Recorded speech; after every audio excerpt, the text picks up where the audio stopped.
Ẹ ǹlẹ́ ńbẹ̀ yẹn o. Gẹ́gẹ́ bí mo ṣe ń sọ lẹ́ẹ̀kan pé àwa ni iyọ̀ ayé.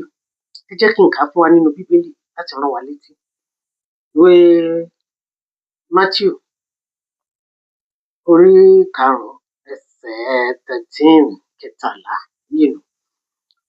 Ó wí pé ẹ̀yin ni iyọ̀ ayé, ṣùgbọ́n bí iyọ̀ bá di òbu, kí ni a ó fi mú un dùn?